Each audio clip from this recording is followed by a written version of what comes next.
I'm Judge Faith Jenkins, and this is Divorce Court. All kinds of couples with problems come to me for advice. Can I be in a relationship with someone that I really don't trust? Trust is lost in buckets and gained in drops. Others need a lighter touch. It's only been 3 years. You've been back together 7 hours and 12 minutes. I hope you can make it to dinner. But most people just need some of my tough love. You're problematic on many levels. You know nothing about commitment, monogamy, integrity, and loyalty. Now, join me in Divorce Court for today's case. She ignored the red flags in the beginning of the relationship and now says she married a controlling narcissist. He decided to leave his wife because of their issues, but now says he made a mistake. Will she take him back? That's today's case on Divorce Court.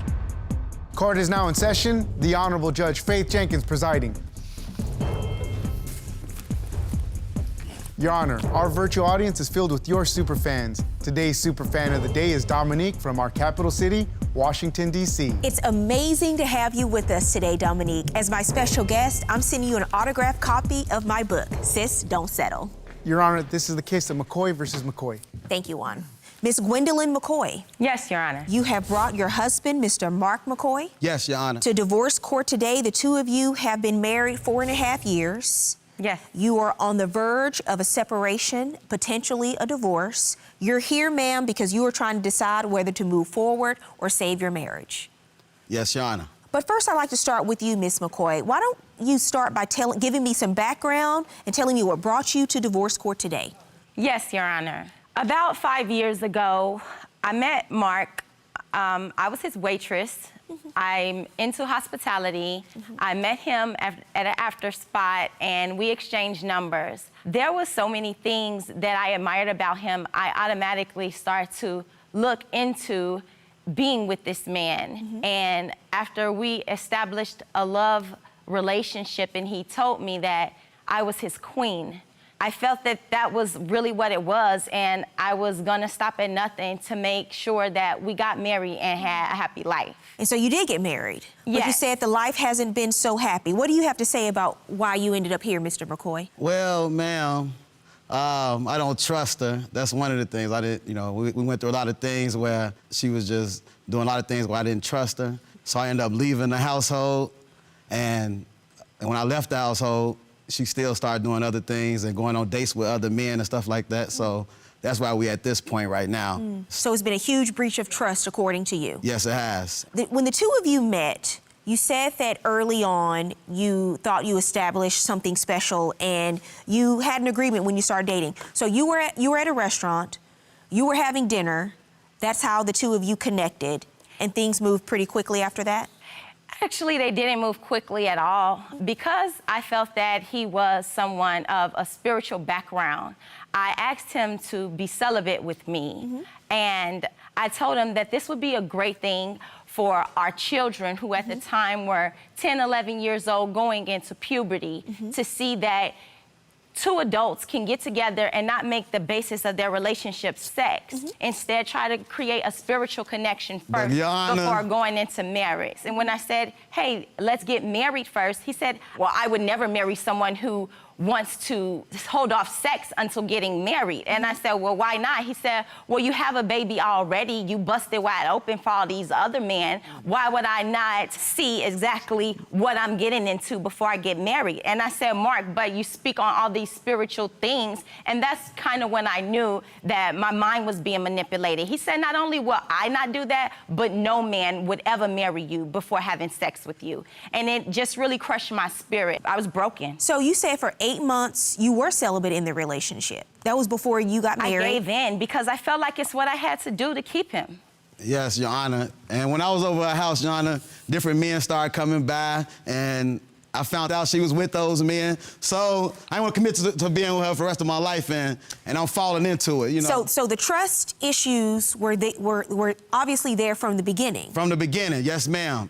You have very different stories about how you came to the conclusion that you were, in fact, going to have sex before you got married. But then you go on, you obviously work out your differences, whatever you thought about it, because you proposed. That's true, that's correct. You asked her to marry you. Because that's after I got it, and then I kind of realized, okay, it ain't that bad, you know. So You know, at that time, I was okay, I'll go ahead and marry you. So that's what precipitated your marriage. It ain't that bad. No, what precipitated our marriage was the fact that soon as we did and I gave in, I got pregnant right away. But before I even knew I was pregnant, we tried to merge our families and we went on a water park trip. And at the end of the water park, I pulled my son to the side and I asked, "Do you think this is good for us?" And he said, "Yes, Mom, I like it, but his family members told me that he wouldn't marry you unless you got a job." At that point, I was so hurt because I knew that I had a goal and a vision for my life, and I thought he was on board and supported those things. What's your response to that? What happened at the water park? I was still getting to know her, and she was quitting her job. She only had a job for a second, and then she started her own business. But her business wasn't doing well at all. And she's like she said in the beginning, she's inspired by me. You know, so that's why I started making to-do lists for her and said, hey, you got to follow this structure. And she liked that. What do you have to say about the list? Those lists were what I did believe at the time because of his military background, something to kind of create order and help our relationship evolve along with our lifestyles. But he would tell me that once I did everything on the list, I would get rewards, like maybe a day without the kids, and he would never, ever give me any rewards. Mr. McCoy, first of all, thank you for your service. Appreciate you, ma'am. But I do find that when I have people here, often in military backgrounds, this order and this structure does tend to seep into the marriage. Roger that. In a way where the spouse still feels like they're a part of that background. Well, you were in the military Marines. You understand what I'm saying? You got to learn how to separate your home life from military life. She didn't enlist in the armed forces. She enlisted to be in a relationship. I send a picture of me asking, "Is this smoothie okay?" She was on a fast with the pastor, that's true. And yeah, she's sending pictures with a smoothie, a straw in her mouth. The next day is, oh, okay, now I have a sausage McMuffin. Can I eat this, Pastor?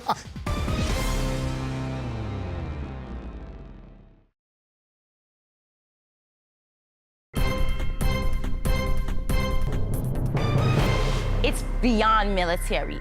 I believe he's a sociopath. He brings our family together and we say prayers and he wants to end them in Mark prophet name, amen, instead of Jesus' name. See, that's the problem. I said, why do you think that we should, this is problem. Blasphemy. And she said, that's the black woman's problem. She always thinks that she needs to honor God more than she needs to honor her husband. And that's what I believe. And that's why so many black women and people to this day, they don't have no man because they don't know how to reverence their man better than they reverence God. What do you have to say about that, sir? I totally agree with that. I believe that that's the problem with black women especially is that they have more faith in Jesus than their own husbands. And they always, oh, Jesus, he cut the lights on. Oh, thank Jesus for paying the bills. No, I'm the one who went to work. Are you saying that they should pray in Mark, the prophet's name? I do. Sometimes I do that. I do say that. Because I'm the one who's praying. Jesus is not praying. I'm the one who come up with this prayer. Okay. And God is using me within that time. Listen.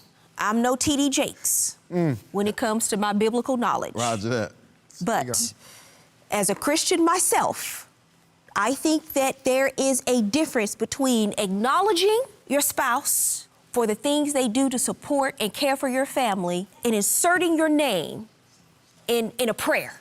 I actually was doing a fast with my church family, a church we were going to attending at the time. I send a picture of me with a smoothie asking the pastor, a man of God, hey, even though we're not eating until 4 o'clock, is this smoothie okay? Later on, he brings it up in an accusation against me and says that I send sexy selfies to men. I said, what selfie are you talking about? I saw the one that you sent, Pastor. I said, the one with me holding a smoothie? He said, still, your face was in it. It was a sexy selfie. Now, that sounds ridiculous, but what happened was she was on a fast with the pastor, that's true. And yeah, she sent her pictures with a smoothie, a straw in her mouth. The other picture the next day is, oh, okay, now I have a sausage McMuffin. Can I eat this, Pastor? You know what I'm saying? So I'm like, hold on, why you gotta send pictures with it? Hold on, why you gotta send pictures with it? Why you can't just text them that? And I'm on the fast with you, so why you didn't send me these pictures? So the two of you are obviously very religious. That's been a big part of your marriage, correct? Yes, ma'am. You said you tried to take your mind off things and you went where? To the strip club. No, not you, Mr. McCoy. Yeah, I went to the strip club. That's where I met her at. So we I thought actually you did said meet. you met at a She actually restaurant. we met when she was a waitress. But after that, we left and went to the strip club and we saw each other again. That's where we exchanged our numbers at the strip club. Well, I just knew y'all were gonna say you left the restaurant and went to church. I'm shocked that it was the strip club. But then you said that you got into an argument and you left and you went where? I actually went to a hotel and I stayed there for a month. I go to the massage parlor. She on a date with a guy at the massage parlor who owns a local bar. She on a date with him in a month of her husband leaving. Did you start dating other people during that time period? No, I'm not dating anyone, nor have I ever dated anyone. This massage parlor was not a private place. Me and that guy were in two separate cars. I happen to They know came that. together. I saw them No, leave. I happen to know that guy. Did you go to this massage parlor? Did you plan to meet another person there at the same time and the two of you get massages? No. So you showed up at the same time as a person you referred at the same date and same time and it was just a coincidence? That's what I got It to was. When you were there doors. and you When I was showed up, there- did you know that she was going to be there? No, I didn't. I was coming there with my brother. She's walking out, her and the guy sat in the car together after No, we massage. did not. McCoy, And then I McCoy. asked her, I said, man, I asked him, I said, how was y'all massage? He like, it's cool, he rolled off. And I was If like, he so you, I rolled said, off, Miss how did you McCoy. stop me? hold on. Miss McCoy. I'm like, what made you invite him? She's like, well, this our first date. So I'm like, okay. I'm like, I left it alone. Like, go do your thing. You know what I'm saying? So that made me move out completely. That's when I went and bought my own house. And I was like, you know what? She moved too fast. And you're saying you she don't never respect said me. that? No. So If you what's so can interesting see that his is story this is fabricated. He said the guy rolled off and then Okay, he stop. stopped me. After I We asked were her, yeah. Hold on. Y'all was. Stop. Hold on. Stop. I went live because I was just constantly getting belittled. He was condemning me really bad for not doing something on the to-do list. What happened after you saw the live video? I actually created a video after that.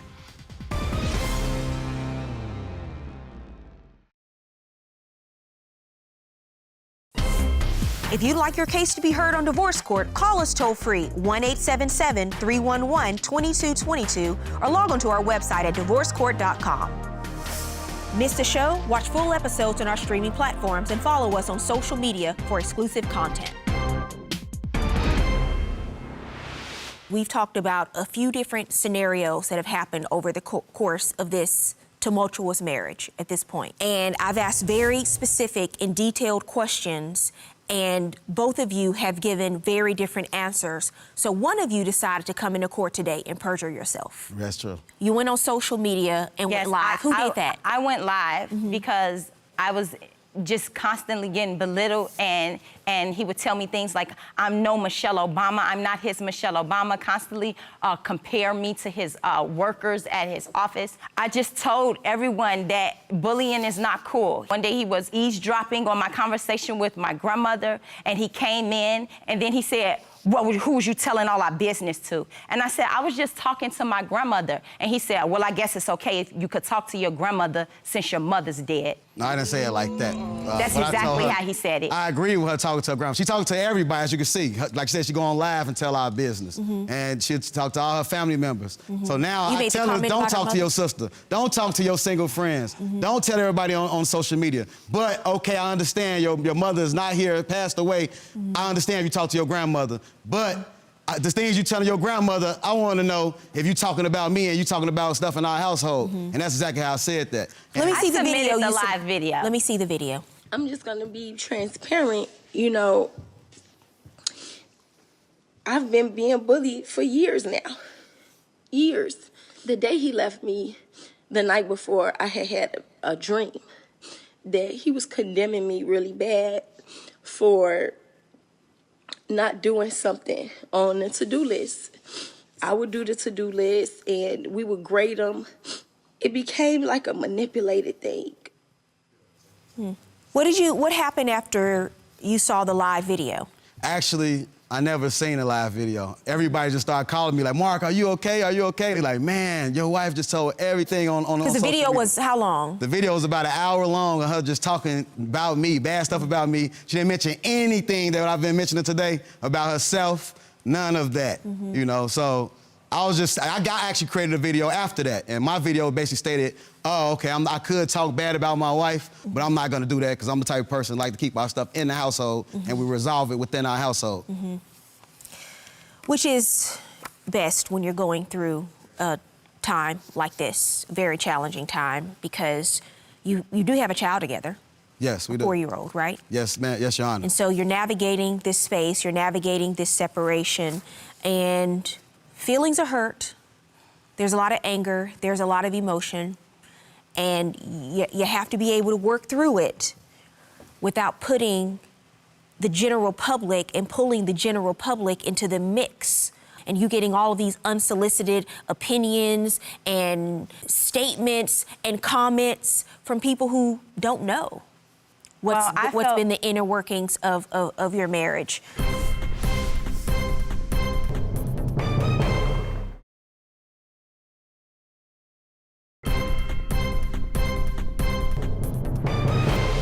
Do either of you believe that this marriage can be saved? Yes, I do, Your Honor. And you don't? No, I don't, Your Honor. Just the mere fact that the two of you have come in and told so many completely different stories about the same incidents, you are so far apart, not only emotionally, physically, you've now separated, but with reality.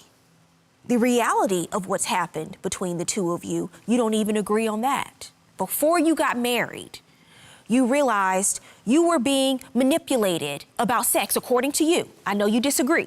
You were being manipulated about sex. You were being manipulated about who he was. But you said you realized these things prior to you getting married. You said that you had all of these trust issues before the two of you got married, that you suspected that there were other men that she was dating before you got married.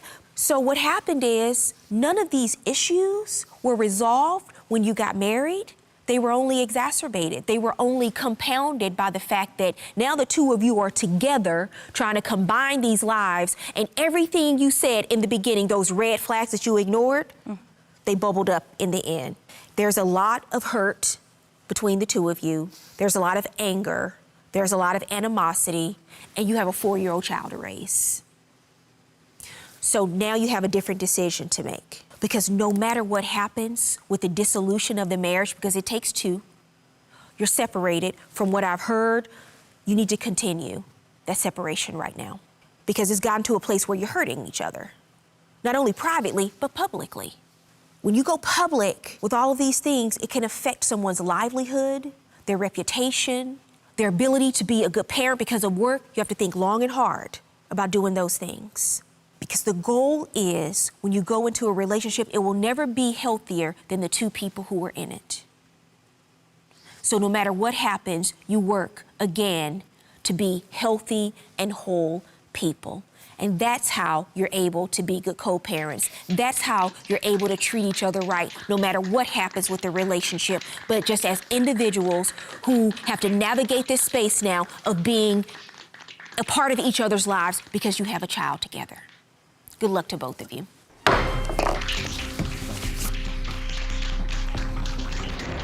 The best advice that Judge Faith gave today was that I did see the signs in the beginning, and I am taking accountability for that, and that we do have to do what we have to do to be better parents. I think the best advice that the judge gave was for us to remain in separation and try to build from that, and keep everybody out of our business. Moving forward, to work on myself, I'm going to stay doing the things that I've been doing, continue to build my business and take care of my son and raise him to the best of my ability without a father in the home.